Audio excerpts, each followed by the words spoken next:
Hello students, today I am going to explain you the poem The Childhood by Marcus Newton, and this is a class 11th standard poem from the book Hornbill.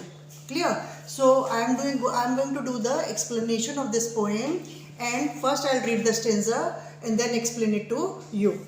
So first I'll read the stanza that when did my childhood go? Was it the day I ceased to be 11? In this poem, the poet has told about the childhood. Ki when the childhood goes away, nobody knows. Gradually we are advancing towards the age. Day by day we are growing up and we don't know when the childhood goes away.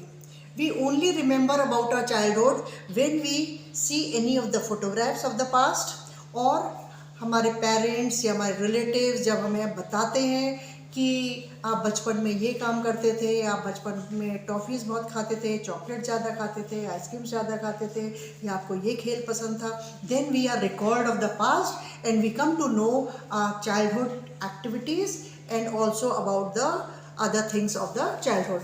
Otherwise these things are all forgotten. Clear? तो poet भी यहाँ जानने की कोशिश कर रहा है कि बचपन हमारा कब चला जाता है. हम कैसे मालूम करें कि हमारा बचपन अब बचपन नहीं रहा, चला गया. What was the age when it was gone? So he had made a guess in various stanzas कि where the childhood has gone away.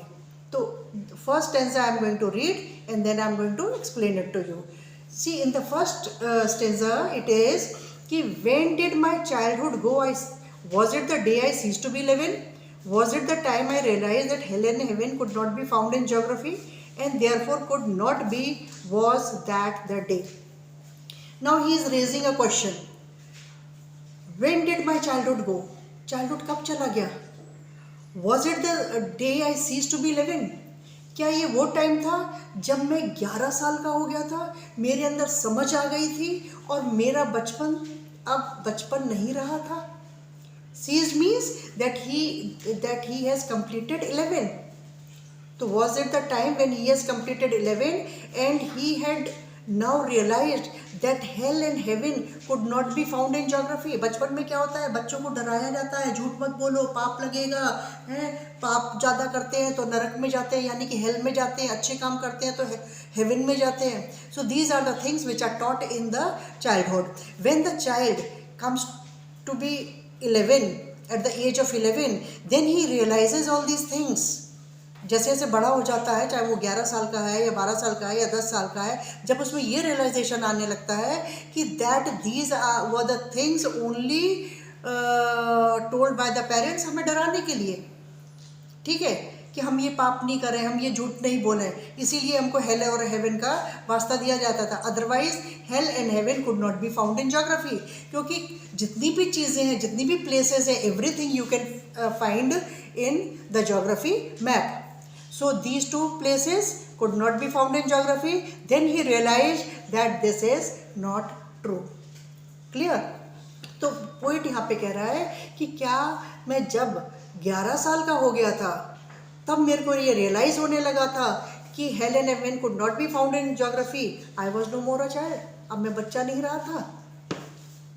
Second paragraph, when did my childhood go? Again the question comes कि बचपन मेरा कब गायब हो गया. Was it the time I realized that adults were not all they seemed? They talked of love, preached of love, but did not act so lovingly. Was that the day?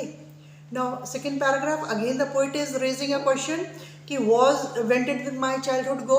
मेरा बचपन कब चला गया? क्या ये वो टाइम था when I realized that adults did not seemed what they were?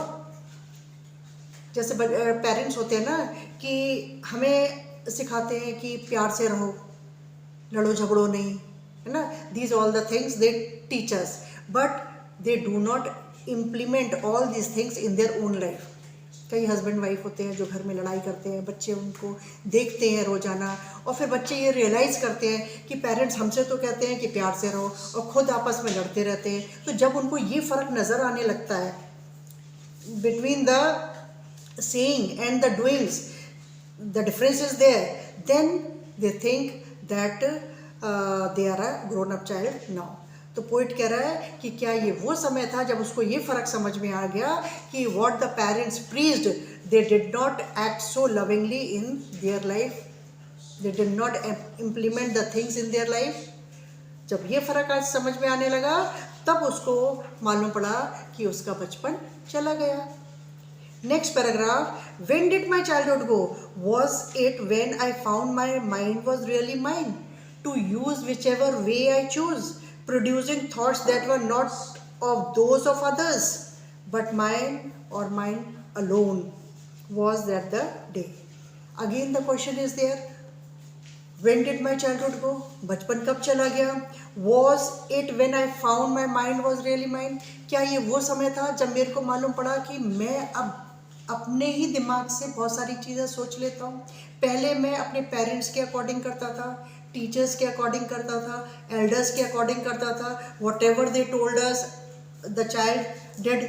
उन्होंने पेरेंट्स ने कहा कि this is your study time, go and bring your bag, do your homework. तो बच्चा उस टाइम पे होमवर्क करता है. उसके बाद में कहते हैं कि खाना खा लो, तो बच्चा खाना खा लेता है. फिर उसके बाद में कहते हैं now it is evening time, you can go and play. तो बच्चा खेलने चला जाता है. रात के टाइम पे it is time to sleep, तो बच्चा सोने चला जाता है. तो this is what the parents are guiding and the child is obeying and he is going according to the thoughts और the mind of the elders. आज क्या है? आज वो बड़ा हो गया है. आज अगर पेरेंट्स उसको कहते हैं कि चलो अपना होमवर्क कर लो, तो बच्चा क्या कहता है? मैंने तो स्कूल में ही कर लिया. ये बहाना बनाता है कि मेरे को तो आज स्कूल से होमवर्क ही नहीं मिला. ठीक है, because now he had started making excuses. He is using his mind whichever way he want to. Is it clear? So जब उसको ये अपना माइंड अपने तरीके से इस्तेमाल करना आ गया, क्या ये वो समय था जब उसका बचपन चला गया? So the poet over here is saying कि when he started using his mind in his own way, was it the time? क्या ये वही घड़ी थी जब हम कह सकते हैं कि हाँ, अब उसका बचपन बचपन नहीं रहा, अब वो बड़ा हो चुका है, अब अपने अकल से काम कर रहा है. Clear? So this is what it is explained in this paragraph. Now the next paragraph, which is the last one. Where did my childhood go? It went to some forgotten place that's hidden in an infant's face. That's all I know. Again the question arises, when did my childhood go? बचपन कब चला गया? It went to some forgotten place. अब poet is saying कि बचपन जो है ना, वो किसी forgotten place पर चला गया जहाँ हम मतलब छोड़ करके भूल चुके हैं. हमें मालूम ही नहीं है बचपन कैसा था हमारा. अब हम आगे बढ़ गए हैं, हमें अब आज की लाइफ का मालूम है. In present we are living. Clear? So we remember only the present. We don't know about the past कि पास्ट में क्या हुआ था. Only some of the memories are there which remains in the unconscious mind, जो कि हमें याद रहती हैं. बचपन की कुछ बातें होती हैं जो याद रहती हैं, otherwise generally the things we forget. Those things of the childhood are only recalled when we are told about those things by the parents or somebody else, or when we see a childhood photograph. Otherwise it is forgotten. So अब हमारी ये कब recall होती है? It went to some forgotten place that's hidden in an infant's face. और फिर हम वो बचपन को फिर कब देख पाते हैं या कब रिकॉल कर पाते हैं? जब हम किसी बच्चे को देखते हैं, छोटे बच्चे को. इन्फेंट क्या होता है? Newly born child. When we see a newly born child in somebody's arms, है ना, जैसे कहते हैं ना म्यूलिंग एंड पकिंग, तो फिर वो वाला स्थिति जो होती है, स्टेज जो होती है छोटी सी बचपन की, वो हम किसी को उस स्टेज पे देखते हैं तो वी फील कि हमारा भी ये समय ऐसा रहा होगा, हम भी ऐसी गोदी में उठाए गए होंगे, हमको भी ऐसा लाड़ प्यार और दुलार मिला होगा. Clear? So we are recalled when we see an infant in somebody's arms. So that's hidden in an infant's face. That's all I know. So this is all which the poet says I know about the childhood. So he has just made a guess in the various paragraphs, pointing out various things and asking the readers also कि was it the time? तो first वाली में उसने क्या कहा poet ने, उसने कहा कि क्या मेरे को जब मैं 11 साल का हो गया और मेरे को ये फ़र्क नज़र आने लगा कि अब ज्योग्राफी में हेल और हेवन नहीं मिल सकते या नहीं होते हैं, उसमें मिल सकते नहीं होते ही नहीं है, you cannot find hello and heaven in geography. When he realized this at the age of 11, then he thinks that his childhood has gone away. अब वो बड़ा हो गया, बच्चा नहीं रहा. सेकेंड पैराग्राफ में था कि एडल्ट्स जो वो हमें प्रीच करते हैं, सिखाते हैं, वो अपनी लाइफ में वो चीज़ें खुद इम्प्लीमेंट नहीं करते हैं, लागू नहीं करते हैं. हमसे कहते हैं प्यार से रहो, लड़ो झगड़ो नहीं, जबकि वो खुद आपस में लड़ते झगड़ते हैं. नेक्स्ट पैराग्राफ था कि थर्ड पैराग्राफ में कि नाउ द पोइट सेज कि the child has grown up, he can use his mind whichever way he wants. अब उसको किसी के सहारे की ज़रूरत नहीं है, किसी की हेल्प की ज़रूरत नहीं है. He can